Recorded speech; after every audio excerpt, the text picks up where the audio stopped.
பரலோக ராஜ்யத்தின் ரகசியங்களை கற்றுக்கொண்டிருக்கிறோம். கடந்த வாரத்திலும் இந்த வாரத்திலையும் பரலோக ராஜ்யத்தின் பாக்கியங்கள், கிங்டம் பியாட்டிடியூட்ஸ், அதை குறித்து நாம் பார்த்து கொண்டிருக்கிறோம். ஏனென்றால் இயேசு கிறிஸ்து போதித்த எல்லாமே சுவிசேஷத்தில் பரலோக ராஜ்யத்தை குறித்த போதனைகள் தான் தொடர்ந்து அப்படியே நீரோடையாக ஓடுகிறத பார்க்கலாம். ஏனென்றால் நம்ம பார்த்தோம், பாவங்களை விட்டு மனம் திரும்பி தேவனிடத்தில் மனம் திரும்பி நீங்கள் இப்போ வாங்கன்னு சொல்லி ஆண்டவர் சொல்லிட்டு, ஏனென்றால் அப்பொழுது பிரசங்கிக்க ஆரம்பித்தார், பரலோக ராஜ்யம் சமீபமாக இருக்கிறது என்று. இதை நம்ம அதிகமாய் சீரியஸாக எடுத்துக்கொள்ள வேண்டும், புரிந்து கொள்ள வேண்டும். அற்புதங்கள், அதிசயங்கள், தெய்வீக சுகம், எதிரியை தோற்கடிக்கிறது, எல்லாவற்றுக்கும் அஸ்திபாரமாக பின்னணியாக இருப்பது தேவனுடைய ராஜ்யம். நமக்குள்ளே நாம் தேவனுடைய ராஜ்யத்துக்குள்ளே நுழையும் போது அதெல்லாம் தானாக நடக்க ஆரம்பிக்கிறது. இயேசு கிறிஸ்து சுவிசேஷத்தில் போதித்ததெல்லாம் தேவ ராஜ்யத்தை எப்படி சுதந்திரித்து கொள்ளலாம், தேவராஜ்ய எனக்குள்ளே நமக்குள்ளே இருக்கிறது என்பதற்கு அத்தாட்சி, எவிடன்ஸ் என்ன, தேவராஜ்யம் எனக்குள்ளே அல்லது நான் தேவராஜ்யத்துக்குள்ளே வரும்போது எனக்கு என்ன ஆகிறது, என்னை சுற்றி இருக்கிறவர்களுக்கு என்ன ஆகிறது, அந்த ராஜாதி ராஜனாகிய தேவனுக்கு கீழே நாம் வாழ்வது என்றால் அது உலக ராஜ்யத்துக்கு கீழே வாழ்வதிலிருந்து எவ்வளவு வித்தியாசமாக இருக்கிறது. இதெல்லாம் குறித்து தான் இயேசு கிறிஸ்து போதித்தார், வேற எதையும் போதிக்கல. இந்த மத்தேயு 5 கூட அவர் அந்த மலையில போய் உட்கார்ந்து ஆயிரக்கணக்கான ஜனங்களுக்கு அவர் போதிக்க ஆரம்பித்த போது இப்படிதான் ஆரம்பிச்சார் நம்ம பார்த்தோம். மத்தேயு 5:3, ஆவியில் எளிமையுள்ளவர்கள் பாக்கியவான்கள், பரலோக ராஜ்யம் அவர்களுடையது. அப்ப நான் சொல்றது புரியுதுன்னு நினைக்கிறேன். இந்த பாக்கியம் என்பது பரலோக ராஜ்யத்தை இணைத்து அவர் பேச ஆரம்பிச்சார். அது முதல் காரியமாய் சொன்னது, நீங்களும் நானும் இயேசு கிறிஸ்து மேல எந்த அளவுக்கு சார்ந்திருக்க வேண்டும், த அட்டர் டிபெண்டன்ஸ் ஆன் ஜீசஸ். அப்படி இருக்கும்போது அது நம்மை அவருக்கு கவர்ந்து அவரை நமக்கு பக்கத்தில் இழுக்குது. அதுதான் இந்த தேவனுடைய ராஜ்யத்தின் கலாச்சாரம், அவர் முழுவதுமாய் சார்ந்திருப்பது. ஏனென்றால் தேவ ராஜ்யத்தில் எல்லாமே தேவனாகிய ராஜாவை குறித்தது. அது மாத்திரம் நமக்குள்ள ஒரு ஷூரா இருக்கணும். ஏனென்றால் நம்மள பலர் எப்பொழுதும் நம்மை குறித்து யோசித்து கொண்டு, நம்ம ஈகோ, சில பேர் இவங்க என்ன சொல்றாங்க, அவங்க சொல்றாங்க, அதை குறித்தெல்லாம் ரொம்ப அப்செட் ஆகிறோம். கர்த்தரை குறித்து யோசிப்பதை விட நம்மை குறித்து, நம்மை சுற்றி இருக்கிறவர்கள் குறித்து அதிகமாக யோசித்து கொண்டிருந்தால் நாம் இந்த தேவ ராஜ்யத்தில் நாம் வசதியாக இருக்க முடியாது. If you're always thinking about yourself or other people all the time and not about the Lord, you cannot be comfortable in God's kingdom. ஏனென்றால் தேவ ராஜ்யத்தின் ஜீவன் என்பது நமக்கு ஆசீர்வாதங்களை கொண்டு வருகிறது. அது மாத்திரமல்ல, அதே சமயத்தில் உலகத்தின் வழிகளிலிருந்து நம்மை பிரித்தெடுக்கிறது. ரெண்டுமே. ஏனென்றால் என்னுடைய மாம்சம், உங்களுடைய மாம்சம் நம்மை உயர்த்த தான் அது நாடுகிறது. நம்ம மாம்சத்தினுடைய இயற்கையே அதான். நான் பெரியவன், நீ என்னை குறித்து எல்லாரும் மெச்சிக்கொள்ளணும். ஆனால் தேவ ராஜ்யத்தின் ஜீவனோ கிறிஸ்துவை உயர்த்துகிறதையே நமக்குள்ள கொண்டு வருகிறது. அடுத்ததாக நம்ம இந்த இரண்டாவது பாக்கியத்தை பார்த்தோம். மத்தேயு 5:4 துயரப்படுகிறவர்கள் பாக்கியவான்கள், அவர்கள் ஆறுதல் அடைவார்கள். பல காரியங்களுக்காக ஒரு மனுஷன் துயரப்படலாம். ஆனால் நான் என்னுடைய பாவத்தை குறித்து துக்கித்து மனம் திரும்பி, வெறுமன வருந்தி மாத்திரம் அல்ல, மனம் திரும்பி இருக்கும்போது கர்த்தருடைய ஆறுதல், என்னை அவர் மன்னித்து, என்னை அவர் மீட்டு, என்னை அவர் திரும்ப கட்டுகிறது மூலமாக அவருடைய ஆறுதல் எனக்குள்ளே வருகிறதை நான் பார்க்க முடிகிறது. அதுக்கு மாறாக நான் மனம் திரும்பாமல் சில பாவங்களோடு வாழ்ந்து கொண்டிருக்கும் போது அங்கே தேவனுடைய சமாதானமும் சந்தோஷமும் எனக்குள்ளே இல்லை. இயேசு கிறிஸ்து நம்ம எல்லாரையும் மனம் திரும்ப அழைக்கிறார். ஏன்னா மனம் திரும்பும் போதுதான் நாம் பாக்கியவான்களாய் பாக்கியத்தை பெற முடியும், ஆசீர்வாதத்தை பெற முடியும். தேவ கிருபையினாலே நம்ம புதுப்பிக்க முடியும். இந்த தேவனிடத்திலிருந்து வருகிற இந்த பாக்கியம் என்பது மிகவும் ஒரு வித்தியாசமான சைஸ்ல இருக்குது. சாம்பலுக்கு பதிலாக சிங்காரத்தை அவர் மிகவும் விலையேற பெற்ற அந்த தன்னுடைய ரத்தத்தை கொடுத்து நமக்கு வாங்கியிருக்கிறார். எந்த இயேசு கிறிஸ்து அந்த விலையை கொடுத்தாரோ அதே இயேசு கிறிஸ்து நமக்கும், எனக்கும், உங்களுக்கும் தன்னுடைய சிங்காரத்தை, தன்னுடைய அழகை நீதியில் வருகிற அழகை நம்ம மேலே உடுத்துகிறார். அது பல சமயங்களில் இதை நம்ம விட்டுடுறோம். பாருங்க, நமக்கு வந்து ஒரு லாட்டரி அடிச்சா பணம் கிடைச்சிச்சுன்னா, பதவி உயர்வு கிடைச்சிச்சுன்னா, இதெல்லாம் வந்தா நமக்கு ரொம்ப சந்தோஷமா இருக்குது. ஆனால் இன்றைக்கு நம்ம பார்க்க போகிறது the beauty of his righteousness, அவருடைய நீதியின் சால்வை எவ்வளவு அழகாக இருக்கிறது. அந்த ஒரு அழகை நம்ம கவனிக்காமல் இருக்கும்போது அது நல்லதில்லை. நம்ம அந்த அந்த தேவன் கொடுக்கிற அந்த நீதி என்கிற அந்த அழகை சிங்காரத்தை நாம் பார்க்கும்போது நிச்சயமாய் நம்ம பாக்கியவான்கள். நம்ம மனம் திரும்பும்போது அந்த பாக்கியம் நமக்கு வருகிறது. இன்றைக்கு 3வது பாக்கியத்திலிருந்து தொடருமோ. மத்தேயு 5:5 சாந்த குணமுள்ளவர்கள் பாக்கியவான்கள், அவர்கள் பூமியை சுதந்தரித்துக் கொள்வார்கள். God blesses those who are humble, for they will inherit the whole earth. இந்த பாக்கியவான்கள் என்பதற்கு அந்த வார்த்தைக்கு அர்த்தம் பிளஸட். அந்த வார்த்தைக்கு கிரேக்க மொழியில் அர்த்தம் இன்வர்ட்லி பீஸ்ஃபுல், உள்ளார்ந்த சமாதானம், ஸ்பிரிச்சுவலி செக்யூர், ஆவியிலே ஒரு நிச்சயம் இருக்குது, worthy ஆஃப் ரெஸ்பெக்ட், நமக்கு கனத்துக்கு பாத்திரராய் மாறுகிறோம். இப்போ இதுதான் இந்த இந்த பிளஸ்ஸிங்னா, அந்த பாக்கியம் என்றால் யாருன்னா, they are the gentle, the kind hearted, the sweet spirited, the self control. இந்த சாந்த குணம் என்றால் ஒரு அன்பான இருதயத்தோடு, ஒரு இனிமையான ஆவியோடு, நம்முடைய உணர்ச்சி வசங்களை கட்டுப்படுத்துகிற செல்ஃப் கண்ட்ரோல், இப்படிப்பட்டவர்கள் தான் இந்த பூமியை சுதந்திரத்துக் கொள்வார்கள். நான் அன்பான இருதயத்தோடு இருக்கும்போது நான் இயேசு கிறிஸ்துவையே என்னை மேலே உடுத்தி கொள்கிறேன். என்னை சுற்றி இருக்கிற எல்லாரையும் ஒரு ஒரு இனிமையான, ஒரு மிருதுவான ஆவியோடு, ஸ்வீட் அண்ட் ஜென்டில் ஸ்பிரிட், இப்படி தான் நான் என்னை சுற்றி இருக்கிறவங்கள பார்க்குறேன். இந்த உலகத்தில் ரொம்ப கொடூரமாக இருக்கிற ஒரு மனுஷன் கூட தேவனுடைய சாயலாக தான் சிருஷ்டிக்கப்பட்டிருக்கிறான். ஒருவேளை அவன் கொலை செய்யலாம், அவன் இரத்தத்தை சிந்தி கொண்டிருக்கலாம், மற்றவர்களுக்கு அதிகமாய் வேதனைகளையும் வியாகுலத்தையும் உண்டாக்கலாம், அதிகமாய் போராட்டத்துக்குள்ள இருக்கலாம். அவைகளுக்கு நான் இயேசுவை போல சாந்தத்தோடு அந்த மனுஷனை பார்க்கும்போது, அப்படிப்பட்ட ஒரு மனுஷன் தன்னை சிருஷ்டித்தவரோடு சமாதானம் வரும்படியாக இப்படிப்பட்ட ஒரு போராட்டத்தில் இருக்கிறத நான் பார்க்க ஆரம்பிக்கிறேன். அவனுடைய இந்த நாளில் இந்த கொடூரத்தில் இருப்பதற்கு அறியாமையாக இருக்கலாம், சில பலவீனங்களாக இருக்கலாம், இவைகளெல்லாம் காரணங்களாக இருக்கலாம். ஆனாலும் கூட இன்னும் ஒரு காரியத்தை சொல்கிறேன். இயேசு கிறிஸ்துவனுடைய மனதுருக்கத்தையும், அவருடைய அன்பையும், அவருடைய சாந்தத்தையும், ஜென்டில்னஸையும் இந்த மனுஷன் ஒருவேளை பார்க்கவே இல்லையா யார்கிட்ட இருந்து. அதனால ஒருவேளை இப்படி இருக்கலாமா? யோசிச்சு பாருங்க. ஒரு அழகான உதாரணத்தை உங்களுக்கு சொல்லுகிறேன். இயேசு கிறிஸ்து பரலோகத்தில் பிதாவின் வலது பாரசத்தில் அமர்ந்திருக்கிறார். நம்மளை தான் போய் எல்லா ஆத்துமாக்களையும் சந்திக்க சொல்றார். ஆனால் அந்த இயேசு கிறிஸ்துவே ஒரு தடவை பரலோகத்தை விட்டு இறங்கி வந்து சவுலாகிய பவுலை தானே சந்திக்க வந்தார். ஏனென்றால் அவருடைய சொந்த சீஷர்கள் ஒருவேளை அவர்களுக்காக அவனுக்காக எதையும் செய்தார்களா என்று தெரியவில்லை. ஒருவேளை அந்த விசுவாசிகள் இந்த சவுலிடத்திலிருந்து எங்களை பாதுகாத்து கொள்ளும் என்று ஜெபித்திருக்கலாம். ஆனால் அந்த சவுலாகிய பவுலுக்காக அவர்கள் ஜெபித்ததாக நான் வேதத்தில் தெரியல. ஆனால் இயேசு கிறிஸ்துவே தன்னுடைய மனதுருக்கத்தோடு, தன்னுடைய அந்த சாந்தத்தோடு இறங்கி வந்து அவன் மேலே அதை காட்டிய போது என்ன அளவுக்கு அது ஒரு வல்லமை அவனுக்குள்ள பாய்ந்தது பாருங்க.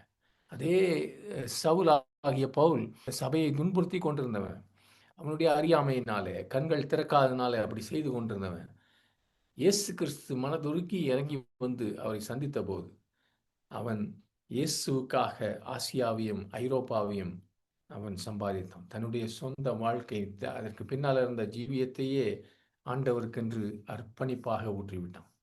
அதுதான் நாம் இரக்கத்தை காட்டும்போது, மனதுருக்கத்தை காட்டும்போது, ஒரு அன்பை, சாந்தத்தை காட்டும்போது தேவன் பெரிய காரியங்களை அந்த அந்த மனிதர்கள் வாழ்க்கையில செய்ய முடியுது. தாழ்மையானவர்கள், சாந்தமானவர்கள், மென்மையானவர்கள், பொறுமையானவர்கள், பொறுமையோடு சகித்து கொள்ளுகிறவர்கள், இரக்கமுள்ளவர்கள், இனிமையான குணம் கொண்டவர்கள், தங்களை கட்டுப்படுத்தி கொள்ளுகிறவர்கள், இதெல்லாம் தான் அந்த அந்த வார்த்தைக்கு அர்த்தம் சாந்த குணம். That is the winning spirit in the kingdom of God. தேவனுடைய ராஜ்யத்தில் அதுதான் ஜெயிக்கிற ஒரு ஆவி. இன்றைக்கு நம்ம உலகத்தில் இருக்க பிஸ்னஸை பார்த்தாலும் சரி, அரசியல்வாதிகளை பார்த்தாலும் அவங்க வந்து ஒரு மிகவும் பெருமையோடு, கர்வத்தோடு, கண்டிப்போடு தலைமை தாங்க வேண்டும் என்று உலகம் எதிர்பார்க்கிறது. அப்படிப்பட்ட ஒரு தலைமை காரியம், தலைமைத்துவம், ஒருவேளை இந்த அழிந்து கொண்டிருக்கிற உலகத்தில் கொஞ்ச நாள் அவங்களுக்கு அதில் பவர் இருக்கலாம்.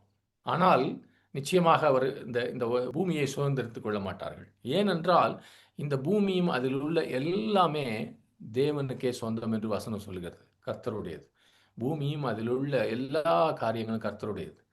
அவர் ஒருவர் தான் தன்னுடைய ராஜ்யத்தில் வருகிற தன்னை பின்பற்றுபவர்களுக்கு இந்த இந்த பூமியை சுதந்திரமாக கொடுக்க போகிறார். அவரை போல இருக்கிறவர்களுக்கு. ஆமென். நீங்களும் நானும் நமக்குள்ள இருக்க வேண்டிய ரொம்ப ஒரு தாகமான காரியம், இந்த தேவனுடைய ராஜ்யத்தை நான் சுதந்திரத்துக் கொள்ள வேண்டும். என்னுடைய இருதயத்துல தாழ்மையும் சாந்தமும் இருக்கும்போது அவர் நாம் வாழ்கிற இந்த தேசங்களை நமக்கு சொத்தாக சுதந்திரமாக கொடுப்பார். வைராக்கியம் நல்லதுதான். அதிகமாய் கடினமாய் உழைத்து கொண்டு நேர்மையாய் உழைப்பதெல்லாம் நல்லதுதான். ஆனால் இந்த சாந்தம் என்கிற ஒரு குணம்தான் பூமியின் அதிகாரியாகிய பூமிக்கு சொந்தக்காரராக இருக்கிற கர்த்தரை நமக்கு இதை தரும்படியாக உந்தி தள்ளுகிறது. அப்படி தேவன் உங்களுக்கு எனக்கும் அபுதாபியை தந்தால், துபாயை தந்தால், நம்ம போகிற இடங்களை தந்தால், அதை யார் தடுக்க முடியும்? யார் மறுக்க முடியும்? அதனால நான் இன்றைக்கு சொல்லுகிறேன், கர்த்தாவே, நான் இருக்கிற இந்த நகரத்துக்காக இது தேவனுடைய ராஜ்யத்தின் ஒரு பங்காக மாறும்படியாக தொடர்ந்து என்னுடைய வாழ்க்கை ஜீவ நாட்கள் எல்லாம் ஜெபிக்க போகிறேன். ஆமேன், ஆமேன். சீக்கிரமாய் இந்த இந்த நகரத்தை கூட நான் இயேசுவை போல அதிகமாய் மாற மாற இதை எனக்கு நீர் சுதந்திரமாய் கொடுப்பீர். ஆமேன், ஆமேன். அதை உண்மையாக நான் நம்புகிறேன். ஆண்டவராகிய இயேசு கிறிஸ்து தன்னுடைய சீஷர்களிடத்தில் இந்த சாந்த குணம் என்றால் இன்னும் கொஞ்சம் சொல்ல விரும்புகிறேன். அவருடைய ராஜ்யத்தில் சீஷர்கிட்ட சொன்னார், யாருக்காக அந்த ராஜ்யம் என்றால் ஒரு சிறு பிள்ளையை போல இதயமுள்ளவர்களுக்காக என்று சொன்னார்.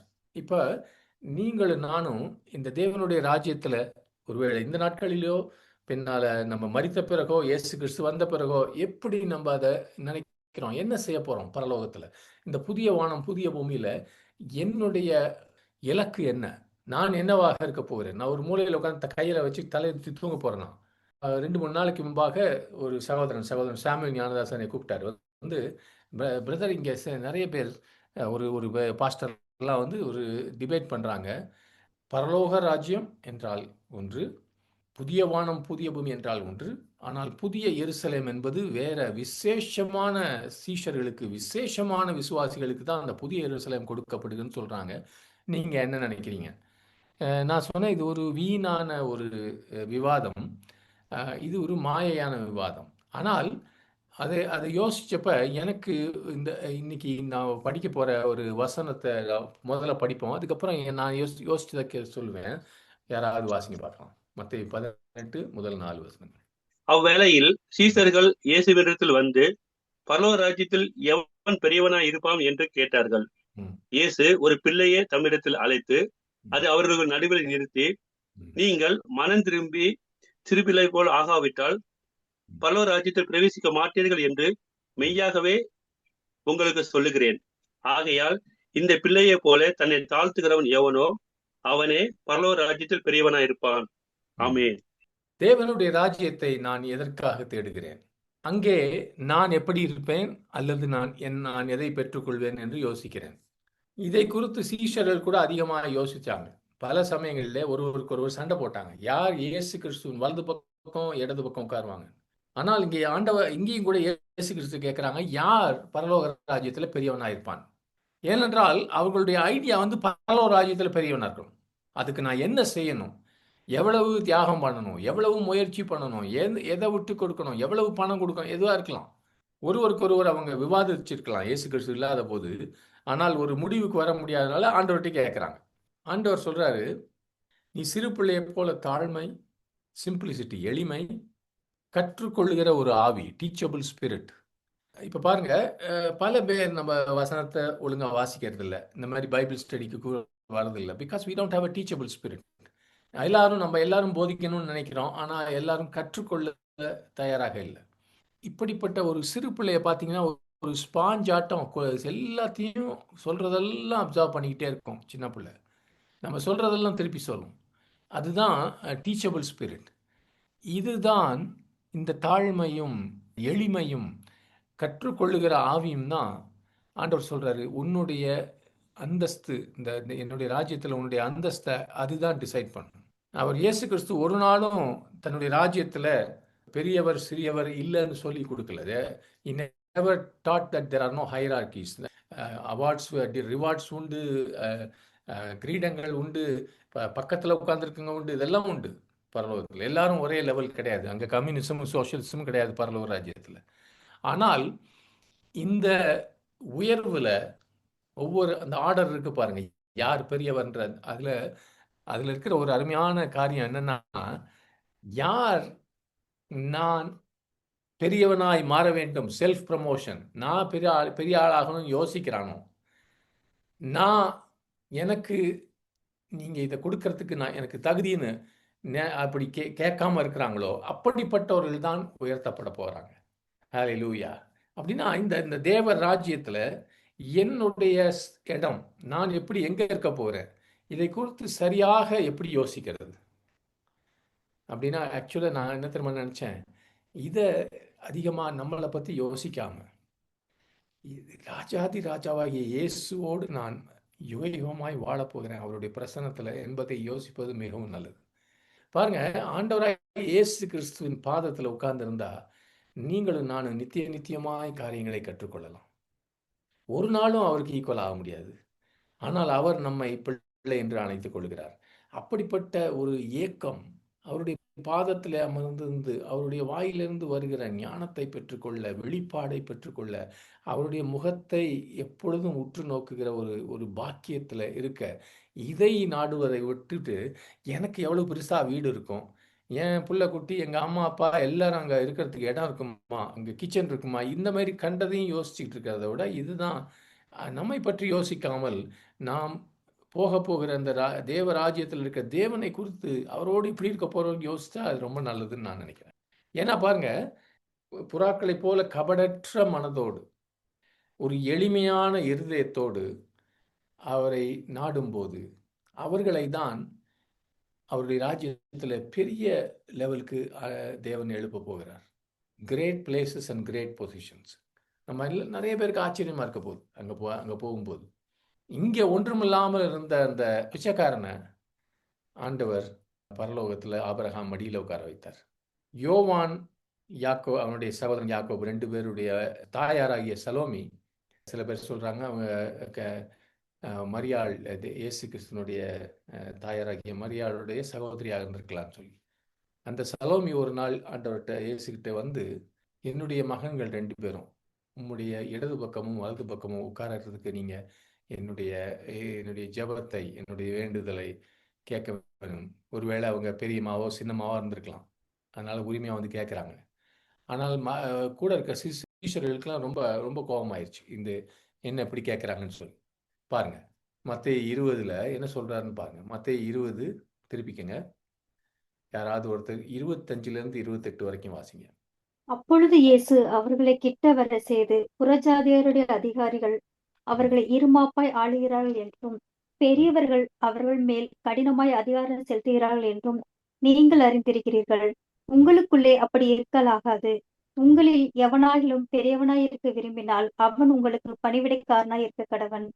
உங்களில் எவனாயிலும் முதன்வனாய் இருக்க விரும்பினால் அவன் உங்களுக்கு ஊழியக்காரனாய் இருக்க கடவன். அப்படியே மனுஷகுமாரனும் ஊழியம் கொள்ள வராமல் ஊழியம் செய்யவும் அநேகரை மீட்கும் பொருளாக தம்முடைய ஜீவனை கொடுக்கவும் வந்தார் என்றார். ஆமென். ரொம்ப ஒரு சோகமான ஒரு காரியம் என்னன்னா, தேவனுடைய ராஜ்யத்துல சபையிலையோ ஊழியங்கள்ல கூட யார் பெரியவன், யார் முன்னால வரணுன்றதுக்கு ஒரு போராட்டம் இருக்குது. நான் பெரியவனா, நீ பெரியவனா, எல்லாரும் முன்னாடி வருவதற்காக பல பேர் ஏக்கம் இருக்கிறாங்க. ஆண்டவர் சொல்றாரு, that is not your calling. இது உன்னுடைய அழைப்பு கிடையாது. நீ தேவனுடைய ராஜ்யத்துல வரணும்னா நீ வித்தியாசமான ஒரு வாழ்க்கை முறையில் வரணும். You will lead by a completely different model. ஏனென்றால் ஒரு பணிவிடைக்காரன், ஒரு வேலைக்காரனுடைய இருதயம் படிப்பிக்கத்தக்க ஒரு சிறு பிள்ளையை போன்ற ஒரு ஒரு இருதயத்தை உடையவன், சாந்த குணம் உள்ள இருதயம். இப்படிப்பட்டவர்கள் தான் தேவ ஆட்டுக்குட்டியாகிய இயேசு கிறிஸ்துவோடு சேர்ந்து இந்த பூமியை ஆளுகை செய்வார்கள். ஹல்லேலூயா, ஹல்லேலூயா, ஆமென், ஆமென். அடுத்த பாக்கியத்துக்கு வருவோம். மத்தேயு 5:6 நீதியின் மேல் பசிதாகம் உள்ளவர்கள் பாக்கியவான்கள், அவர்கள் திருப்தி அடைவார்கள். இது எல்லாமே தேவனுடைய ராஜ்யத்தில் இருக்க வேண்டிய, நம்முடைய இருக்க வேண்டிய வேல்யூ சிஸ்டம், குவாலிட்டி, இது நமக்கு இருக்க வேண்டிய குணங்கள். God blesses those who hunger and thirst for justice, for they will be satisfied. நம்ம மனம் திரும்பி வருத்தப்பட்டு நம்மை உடைத்து தாழ்மையாக இதெல்லாம் எதுக்கு பண்றோம்னா, நான் என்னுடைய நிலைமையை பார்த்துவிட்டு பிறகு தேவனை பார்க்கிறேன். பரிசுத்த தேவனை பார்க்கும்போது நான் மனது உடைந்து, ஆண்டவரே இப்படி தவறிவிட்டேன் என்று சொல்லுகிறேன். ஆனால் இந்த மத்தேயு 5:6 எப்படி சொல்றேன்னா, இயேசு கிறிஸ்து சிலுவையில் இருக்கிறவரை, அவரை நான் நோக்கி பார்க்கிறேன். அவரை நான் நோக்கி பார்க்கும்போது நான் பிரகாசம் அடைகிறேன். அவருடைய அதற்கு பிறகு என்னை நான் பார்க்கும்போது அவருடைய நீதி எனக்குள்ளே இருக்கிறத பார்க்கிறேன். அவர் எனக்கு கொடுத்தது முதலாவது வந்தது. நான் பிறக்கிறதுக்கு முன்பாகவே என்னுடைய காரியங்களை செய்து முடித்தார். என்னுடைய அவர் இயேசு எனக்கு வேண்டும், அவருடைய நீதி எனக்கு வேண்டும் என்று நான் கேட்பதற்கு முன்பாகவே அதை செய்தார். அந்த அளவுக்கு என்னை அவர் நேசித்தார். அவர் நான் பார்க்கிறேன், என்னுடைய தேவைகள் வரும் முன்பதாகவே அவர் இதெல்லாம் கொடுத்துட்டாரு. இந்த உலகத்தில் இருக்கிற கோடிக்கணக்கான ஜனங்களுக்கு தேவையான எல்லாவற்றையும் கொடுத்துட்டார். ஆதாம் சிருஷ்டிக்கப்படும் முன்பாகவே. அப்படிப்பட்ட ஆசீர்வதிக்கிறது என்று சொல்லும்போது தேவன் முந்தி கொள்ளுகிறவராக இருக்கிறார். Is a proactive God when it comes to blessings. எந்த நமக்கு தேவைகளை எல்லாம் அவர் ஏற்கனவே கொடுக்கிறவராக இருக்கிறார். எப்பொழுதும் அன்புள்ளவரும் கரிசனை உள்ளவருமா இருக்கிறார். அதனால்தான் நான் மனம் திரும்பி வருத்த மாத்திரம் அல்ல, நான் அவருடைய நீதியையும் ராஜ்யத்தையும் முதலாவது தேட வேண்டும். அதை அவர் எதிர்பார்க்கிறார். அதற்கு அவர் எனக்கு கொடுத்திருக்கிறார். அதெல்லாம் அப்பதான் நான் திருப்தி ஆவேன். என்னுடைய தாகமெல்லாம் சந்திக்கப்படும். ஆமேன். பாருங்க, இந்த தேவனுடைய ராஜ்யம் என்பது கொடுக்கல் வாங்குற ஒரு இடம் இல்லை, கொடுக்கல் வாங்கல் இருக்கிற இடம் இல்லை. பல சமயங்கள் நம்ம பரலோகத்தை பற்றி அப்படிதான் நினைக்கிறோம். தேவனோடு இப்படி நான் இதை கொடுக்குறேன், நீங்கள் அதை கொடுங்கன்னு டீல் பண்ண முடியாது. நான் கீழ்ப்படினேன், நீங்கள் என்ன சொல்லுவீங்களா செய்வேன், ஆனால் என்னுடைய விருப்பத்தெல்லாம் நீங்கள் நிறைவேற்றணும். அப்படி பேரம் பேசுகிற ஒரு இடம் இல்லை. தேவனுக்கு நம்முடைய உள்ள இருக்கிற அந்தரங்கத்தில் இருக்கிற நினைவுகள், நோக்கங்கள் எல்லாம் தெரியும். அவரை யாரும் ஏமாற்றவோ வஞ்சிக்கவோ முடியாது. என்னுடைய வாழ்க்கையில் நான் விட்டு கொடுக்கறது, தியாகம் பண்ணுறதுனால அதற்கு பதிலாக அவர் எனக்கு ஆசீர்வாதத்தை கொடுப்பார் என்று நான் திட்டம் போட ஆரம்பிச்சேன்னா நான் ஒரு முட்டாள். தேவனுடைய ராஜ்யத்தையும் அவருடைய நீதியையும் தேடுவது என்பது என்னிடத்துல ஆண்டவர் கேட்கிறார், என்னிடத்துல அவர் எதிர்பார்க்கிறார். அவர் என்ன வாக்குத்தத்தம் கொடுத்தா அதை நிச்சயமா எப்பொழுதும் நிறைவேற்றுவார். இவைகள் எல்லாவற்றையும் நான் கூட கொடுப்பேன்றார். அது அவரோட business. That is not trading. நான் ஏதோ இதை செய்கிறேன் அதை செய்வேன் அப்படி இல்லை. அவர் செய்வார், நிச்சயமாக செய்வார். ஏனென்றால் இந்த உலகத்தில் பல காரியங்களுக்காக நம்ம இயங்குகிறோம். நீதியின் மேல் பசிதாகம் உள்ளவர்கள் பாக்கியவான்கள் எதுக்கு இயேசு சொல்றார்? ஏனென்றால் உங்களுக்கும் எனக்கு என்ன பசிதாகம் இருக்குது? இந்த உலகத்தில் சொந்த வாழ்க்கையில் வெற்றி மேலே வெற்றி வரணும், குடும்பத்தில் ஆசீர்வாதங்கள் வேணும், நமக்கு பேரும் புகழும் பிரசித்தமும் வேணும், பணமும் சொத்துக்களும் குவிய வேண்டும், நண்பர்கள் மனிதர்கள் என்னை ஏற்றுக்கொள்ள வேண்டும், பவர், யாரையாவது வேலையிலிருந்து ஃபயர் பண்ண பவர் எனக்கு வேணும். இதைத்தான் இந்த உலகத்தில் நாம் பல பேர் ஏங்கி நாடிக்கொண்டிருக்கிறோம். ஆனால் தேவனுடைய ராஜ்யத்தில் நீதியை தேடுவது என்றால் அதான் கேட்கிறார் அவர். நீதியின் மேல் பசிதாக அப்படின்னா என்னன்னு நான் உங்ககிட்ட கேட்குறேன். உங்கள் அன்றாட வாழ்க்கையில் அது எப்படி வெளிப்படும்? ஆண்டவர் பார்க்கும்போது இந்த இந்த இந்த ஆளு நீதி மேல பசிதாகம் உள்ளவர் இருக்காரு, இவருக்கு அவ்வளவு பசிதாகலன்னு எப்படி சொல்ல முடியும் அன்றாட வாழ்க்கையை பார்த்து என்று கொஞ்சம் யோசிங்க. கடைசியில் உங்களை கேட்குறேன். சங்கீதம் 119 ஒரு ஹிண்ட் கொடுக்குறேன். 136 வசனத்தில், சங்கீதம் 119 136 Psalm 119 136, உம்முடைய வேதத்தை மனுஷர் காத்து நடவாதபடியினால் என் கண்களிலிருந்து நீர்த்தாரைகள் ஓடுகிறது. எத்தனை பேர் அதை சொல்ல முடியும்? நிறைய பேருக்கு அப்செட் ஆகலாம் ஒருவேளை பாவத்தை பார்க்கும்போது. ஆனால் சங்கீதக்காரன் சொல்கிறான், ரிவர்ஸ் ஆஃப் டியர்ஸ் கஷ் ஃப்ரம் மை ஐஸ். அதே போல் மற்றவர்களை பார்க்கறது இல்லை, நம்ம வாழ்க்கையிலையும் கூட 1 யோவான் 2:29 எப்படி சொல்கிறார், அவர் நீதி உள்ளவராய் இருக்கிறார் என்று உங்களுக்கு தெரிந்திருப்பதனாலே நீதியை செய்கிற எவனும் அவரில் பிறந்தவன் என்று அறிந்திருக்கிறீர்கள். அப்படின்னா அந்த அவர் நீதி உள்ளவராக இருக்கிறான்னு உனக்கு தெரிஞ்சிச்சு அப்படின்னா நான் நீதியை ப்ராக்டிஸ் பண்ணணும் தினம், எப்பொழுதும். அதுதான் நான் நீதி மேலே பசிதாக இருக்கிறதுக்கு ஒரு ஐடியா. இதை நம்ம யோசிப்போம்.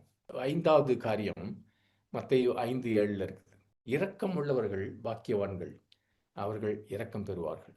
How blessed you are when you demonstrate tender mercy, for tender mercy will be demonstrated to you. எனக்கு ஒரு இரக்கமுள்ள தகப்பன் இருக்கிறார். அப்படிப்பட்ட தகப்பன் இல்லாமல் நான் இன்றைக்கு ஜீவனோடு இருக்க முடியாது. நிச்சயமாய் கிறிஸ்துவிலே நான் ஜீவனுள்ளவனாக இருக்க முடியாது. என்னுடைய இரக்கமுள்ள தகப்பனால் தான் இருக்கிறேன். இது ஏதோ ஆராதனை நேரத்தில், பைபிள் ஸ்டடி நேரத்தில், ஜெபத்து நேரத்தில் நான் அறிக்கை செய்வதில்லை. இது சத்தியமான உண்மை. நான் என்னை குறித்து சொல்ல முடியும், நீங்கள் உங்களை குறித்து சொல்ல முடியும். அவருடைய இரக்கம் இல்லாமல் நான் ஒரு நிமிடம் கூட இருந்திருக்க முடியாது, இந்த நாளில் வந்து உட்கார்ந்துருக்க முடியாது. இது ஒரு சத்தியத்தில் சத்தியம். அந்த பக்கம் ஒரு உண்மையான காரியம், ஹார்ஷ் ரியாலிட்டி. ஒரு கொடிய உண்மை என்னன்னா, என்னுடைய மாம்சத்துல மற்றவர்களை நான் வேற அளவுல அளக்கிறேன். அது இரக்கம் கிடையாது. நான் தேவனிடத்துல அதிகமாய் இரக்கத்தை பெறுகிறேன், நன்றி உள்ளவனாய் இருக்கிறேன், நினைப்புள்ளவனாய் இருக்கிறேன். அதே சமயத்துல எனக்குள்ள இருக்கிற மாம்சம் மற்றவர்களை கண்டிப்பாய் நியாயம் தீர்க்கிறது. அது மாய்மாலம், அது நியாயம் தீர்க்கிற ஒரு ஆவி. இந்த ஒரு காரியத்துல இந்த இந்த மாம்சத்துல இது எல்லாருக்குள்ளே இருக்குது. நமக்கு ஒரு ஸ்டாண்டர்ட் ஆண்டவர்கிட்ட போகும்போது, மற்றவங்களுக்கு வேற, மற்றவங்களை பத்தி யோசிக்கும்போது. இந்த காரியத்துல இந்த மாம்சத்துல நான் அடிக்கடி விழுகிறதை குறித்து நான் பல சமயத்துல நான் மனம் திரும்ப வேண்டி இருக்கிறது. பல பேர் ஆண்டவர் இடைப்படும்படியாக, அவர்களுக்காக இடைப்படும்படியாக ஆண்டவர் இந்த கடந்த சில மாதங்களில் ஜெபத்தோடு என்னிடத்துல வரத்திற்கு வந்தாங்க. அவங்களுக்குள்ள என்ன குறை இருக்குது, குற்றம் இருக்குது, ஏன் இந்த வியாதியில் இருக்கிறாங்க, ஏன் இந்த பிரச்சனையில் இருக்கிறாங்க எல்லாம் யோசிக்காம ஆண்டவர் எனக்கு ஒரு திரும்ப திரும்ப என்ன திரும்ப சந்தர்ப்பம் கொடுத்தாரு. இரக்கத்தை காட்டு, அவர்களுக்காக ஜெபி, இரக்கத்தை காட்டு, நீ கேள்வி கேட்காத, அது ஓன் பிஸ்னஸ் கிடையாது, அவர்களுக்காக மன்றாடு என்று ஆண்டவர் எனக்கு திரும்ப திரும்ப சந்தர்ப்பத்தை கொடுக்கிறார் அவங்களுக்கு ஜெபிக்க. ஏனென்றால் நான் இரக்கத்தை காட்டும் போது அதிக இரக்கத்தை தேவனிடத்தில் பெறுவேன். அவர்கள் எனக்கு முன்னால் அவங்க எனக்கோ மற்றவர்களுக்கோ என்ன செய்தார்கள் என்ன செய்யவில்லை என்று யோசிக்காத, அப்படியே ஆண்டவர் சொன்னார். அல்லது எதிர்காலத்தில் எனக்கு என்ன அவங்க செய்வாங்க அதையும் யோசிக்காத. ஏனென்றால் இரக்கம் என்பது இதையெல்லாம் நோக்கிறதில்ல. இரக்கம் என்பது இந்த நாளிலே அவர்களுக்கு விடுதலை வேணும், இந்த நாளிலே இந்த நேரத்திலே அவர்களுக்கு ஆசீர்வாதம் வேணும். இதை குறித்த கேள்விகளோ விவாதங்களை எல்லாம் தள்ளி வச்சிரு. மனம் திரும்பிய மகன் திரும்பி வந்தபோது முதலாவதாக அவன் கட்டி அணைக்கப்பட்டான், முதலாவதாக அவன் சுத்தப்படுத்தப்பட்டான், முதலாவதாக அவனுக்கு விருந்து ஆயத்தப்படுத்தப்பட்டது.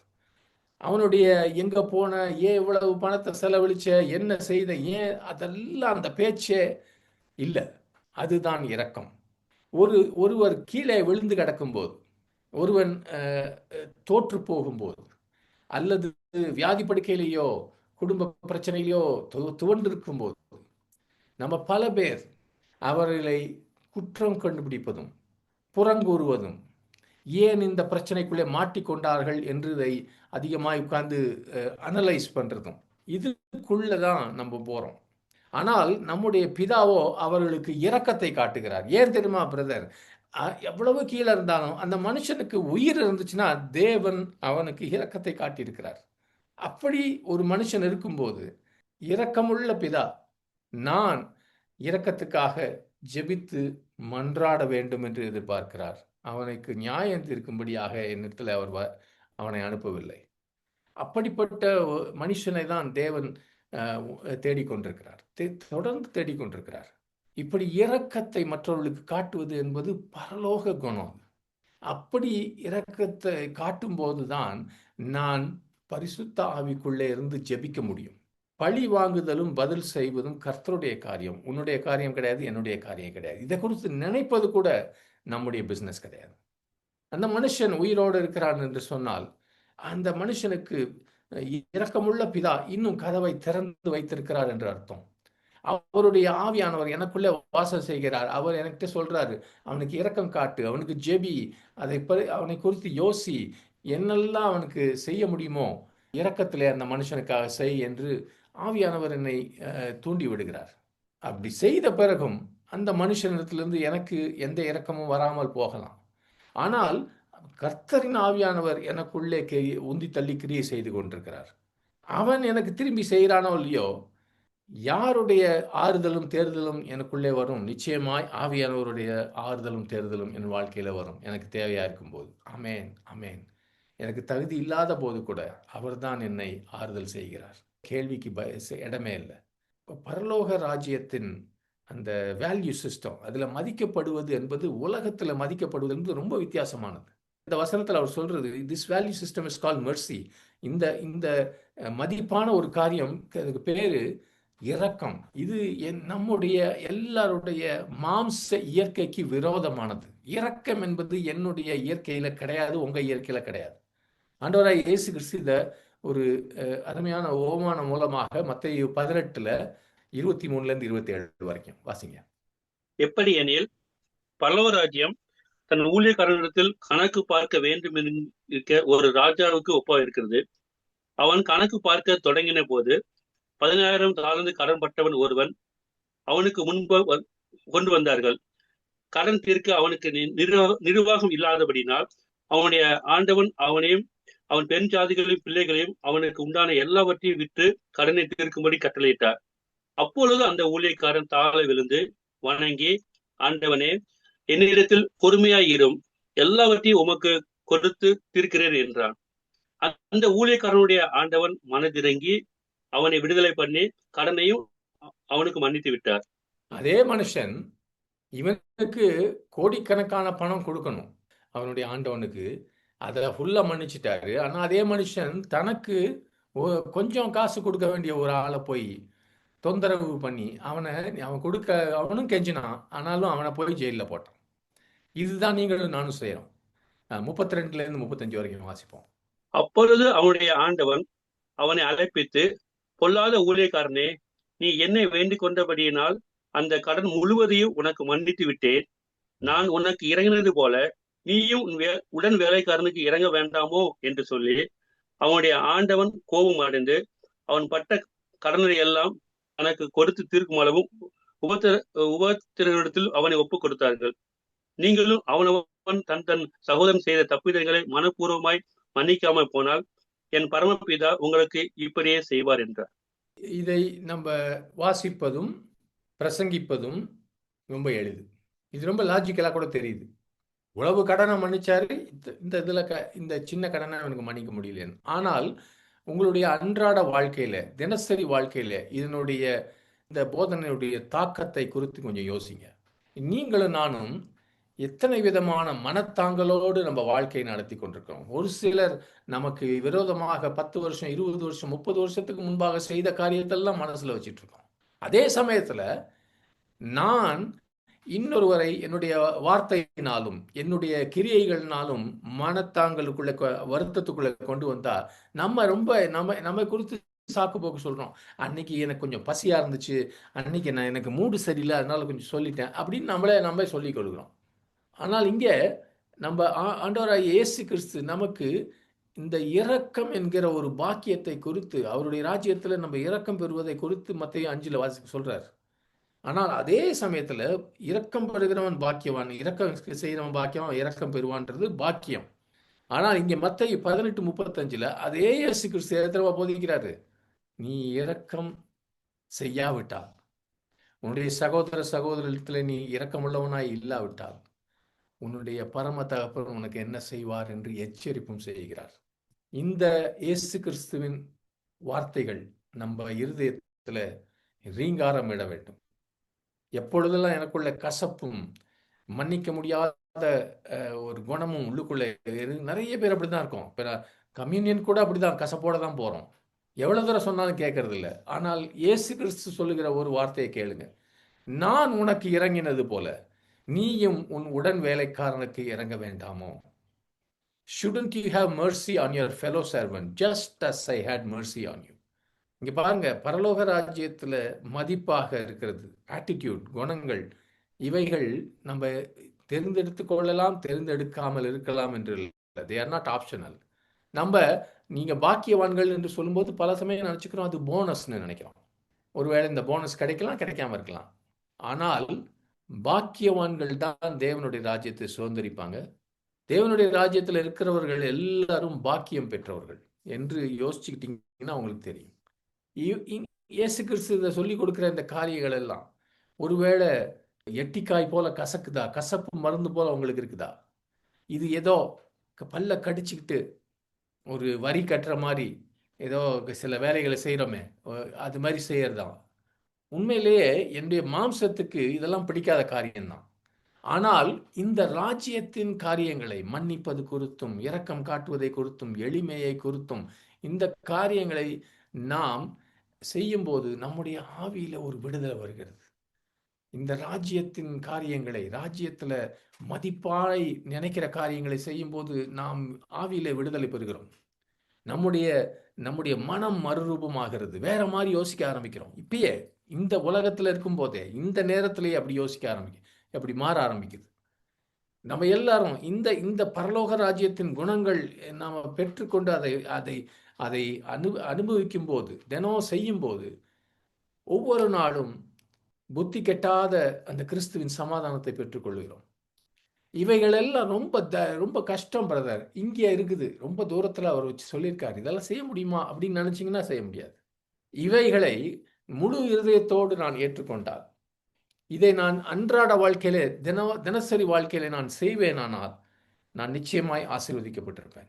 ஏனென்றால் பரலோக ராஜ்யம் உனக்குள்ளே வரும்போது பரலோகத்தின் எல்லா பொக்கிஷங்களும் உனக்குள்ளே வருகிறது. பரலோக தேவதூதர்கள் உனக்கு வந்து சேவை செய்வார்கள், உன்னை பாதுகாப்பார்கள். பரலோக ராஜ்யத்தின் எல்லா ஐஸ்வர்யத்தையும் நீ பிடித்துக்கொள்ள ஆரம்பிப்பாய்.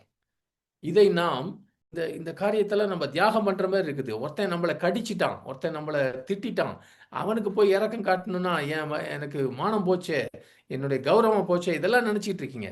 ஆனால் இந்த காரியங்களை இயேசு கிறிஸ்து சொல்லுகிற இந்த காரியங்களை, இந்த பாக்கியவான்கள் காரியங்களை நம்ம விசுவாச கண்களோடு பார்க்க வேண்டும்.